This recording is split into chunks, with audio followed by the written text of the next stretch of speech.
It's Halloween, so I'm wearing my spooky skeleton shirt. Ooh, spooky. Now here's the video. Hi, everybody. Welcome to another episode of the Audio Video Room, or the AV Room, as I affectionately call it. So today's episode is a response video. Yeah, I got called out again by someone here on YouTube. Cam over at the Vinyl Narrative. He's got a great show. Check it out. He's got a lot of cool videos to watch.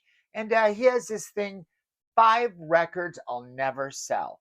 So I had a couple minutes before I went to work today, and I thought I'd check it out. And flipping through my records, I found 5 rather quickly that I wouldn't sell. I don't think I'd sell many of my records anymore. I did just sell a record the weekend for $500, and I did a video on that. And to be honest with you, I feel horrible about selling that record. I don't think I'm ever going to get it back, but I needed hay for my horse. So what will you do to feed a horse? Well, I sold my record, but these records I'll never sell. So let's start off with number 1. So this is my first pick, The Black Hole by John Barry, who also did Bond's Moonraker score. I love that James Bond Moonraker score he did. John Barry is a very well-known, very well-respected composer for films especially. This is a Buena Vista release. This is from November of 1979, which would have made me 9 years old. So it had a big impact. I love this movie. I was all in on anything space, Star Wars related. I was 7 when Star Wars came out. I did a video on that soundtrack. Go check that out. But this was 2 years later in 1979, and this score is amazing. And as you can see, it was marketed as the first digital soundtrack. Now, digital seems to be a no-no word in 2025, but back then it was the newest thing, and so they used it to hype certain releases. Now, one of my favorite tracks on this is the opening track. It's the overture. So when this played at the theater, the screen was still black. People were seated thinking the movie was starting, but there was an overture, simply the music, no visuals. And then it rolled into the main title. It kind of gave you a chance to find your seat, get warmed up, sort of soaked into the movie that was on its way. An overture is somewhat a thing of the past, although Quentin Tarantino did it recently for his Hateful Eight release. So that's going to be my first pick, 1979's The Black Hole. Now, like I said, it's on Vista Records. It's just a black record. It's in good shape. This sells these days for about $4 to $8, depending on the condition. My copy's still in the shrink and still has that hype sticker. I play this a lot. In fact, I have 2 copies. But this is the nicer of the 2, so this is what I'm going to show because I'll never take that shrink off and I'll never sell it. Okay, this is my number 2 release. Picture this, November 10th, 1983.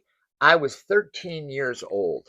This band had already come out and made some noise, but I remember getting a record. I can't remember the record, but I got a record for Christmas. So this came out in November, and then in Christmas, I decided to trade someone in my school for it. I had gotten something I didn't want. I can't remember what it was for the life of me, but they had this, so I traded them for it. What is it? Duran Duran, 7 and the Ragged Tiger. Now, like I said, I was 13 years old, and there wasn't a single girl in my classroom that didn't have a favorite member of Duran Duran. I've gone on to have 2 favorite members. My favorite members are Andy Taylor, he's my hands down favorite member, followed by John Taylor, so guitar and bass respectively. I've followed them in their solo careers as well. I love this record. I hated Duran Duran at the time. All the girls liked them. I didn't get it. It's got hits like The Reflex, New Moon on Monday, one of my all-time favorite Duran songs, Union of the Snake, Tiger Tiger. This is a win-win album. If you're just getting into Duran Duran, this is a good, safe, affordable place to start. $6.99 seems to be the average. That is vinyl, black vinyl. That's it there. Now, this copy is a Jacksonville press. It's got this sterling stamp in it. It had lacquers cut by Ted Jensen. You can often see TJ in the dead wax. Ted Jensen was one of the heads of Sterling, and he cut this lacquer. This is a great sounding record. A lot of the Duran Duran titles have really amazing dynamics. Further on down the line, I tend to lean towards Notorious as a favorite. I also really like Big Thing. Now, a lot of these are getting repressed right now by Rhino, but you can still find originals for around $6 to $7. Worth it, worth adding to your collection, and I'll never sell it. Partly because of the nostalgia factor. Nah, it's definitely all because of the nostalgia factor. 1983. Duran Duran is all over the charts. Girls everywhere in love with Duran Duran. So what came out in May 10th? Slightly earlier than that Duran Duran album. While Duran Duran was in peak mania, Ministry with Sympathy. The debut album came out May 10th, 1983. And I would like to say change the face of music forever, but not this version. The later versions of Ministry, when they decided to get much harder in sound, eventually ending up in the industrial arena, started off with this banger. Now, this was put out on Arista, and this was the debut from Al Jourgensen. And in being the debut, Arista had a few things they wanted to tell them. They wanted them to appear very hip, very cutting edge with cool haircuts and cool clothing and the synth sound and, let's say it, an English accent. Most of these songs are sung with an affect by Al Jourgensen that he had no right to be singing. So he turned his back on this record. The rest of us that are fans of this record have never turned their back on this record. This is one of my all-time favorite albums as a teenager. Effigy, Revenge, I Wanted to Tell Her, Work for Love, I mean, bangers. Second Side, Say You're Sorry, Should Have Known Better, She's Got a Cause, Because. If you've heard this record, you're a fan of this record, or you're not. Some Ministry fans turn their backs on this. Al himself has recently come around and re-recorded this album. The Squirrely Years, he calls it, because for so many years he was anti this album because he felt it wasn't representative of his music.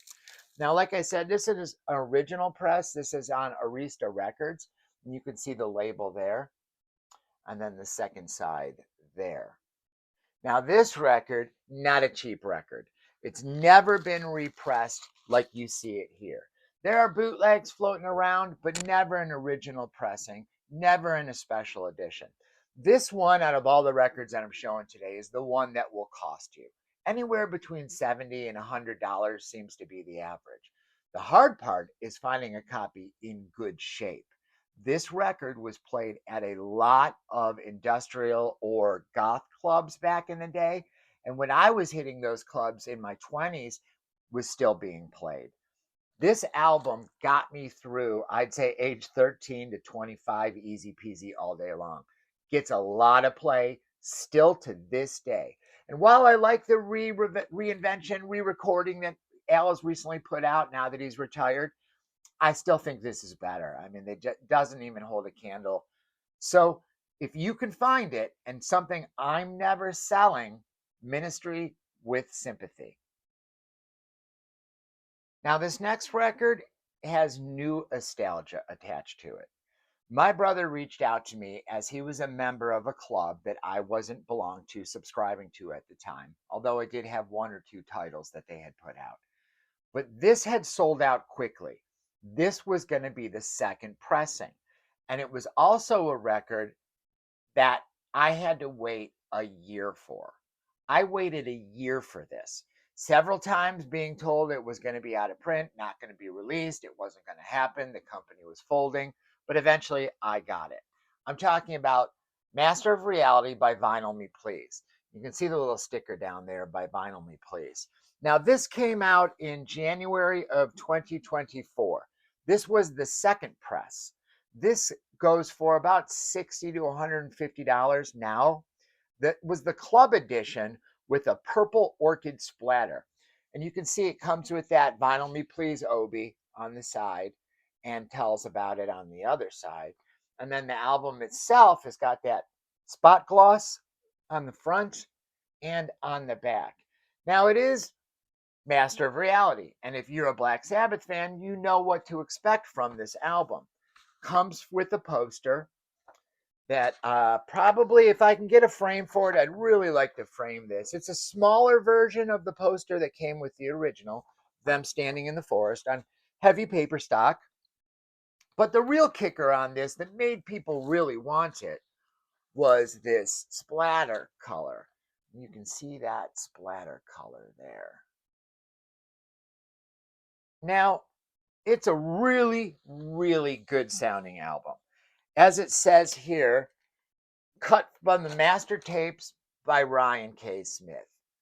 It's a really good pressing, guys. Listening notes booklet by Andy O'Connor, fold out poster, sterling sound, again, sterling sound, and 180 gram purple vinyl. So this made waves quickly because people love this album, and this was remastered from the tapes and sounds fantastic.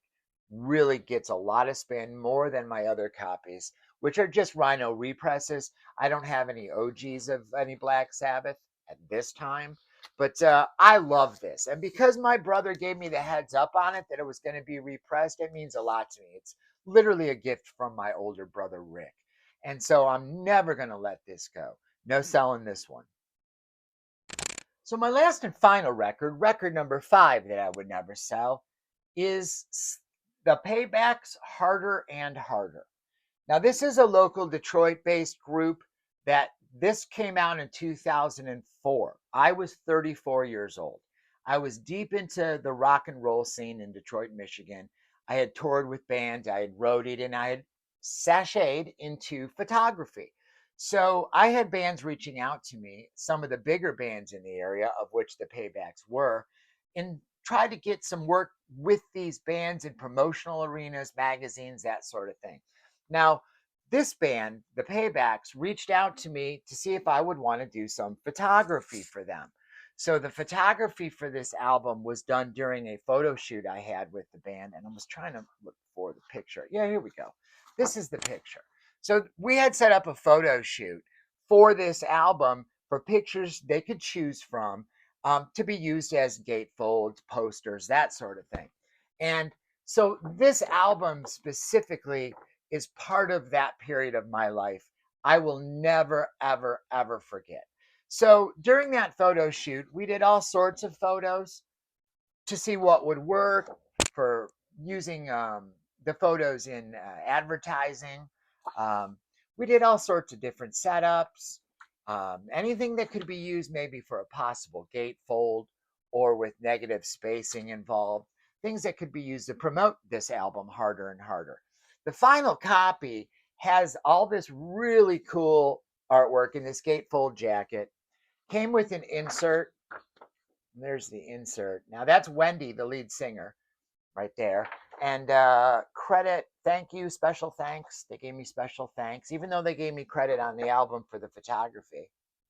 And even went so far as to have a poster included. This was my original concert shot from one of their many concerts that I attended in the Detroit area. And they took that shot and made it into this poster that could be used to promote the album.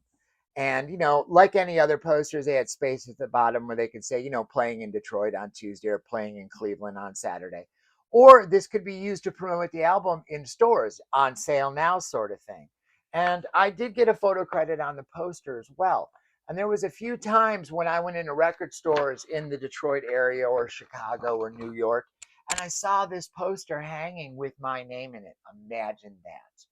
And it all sort of came to an apex when this magazine was still being sold in newsstands.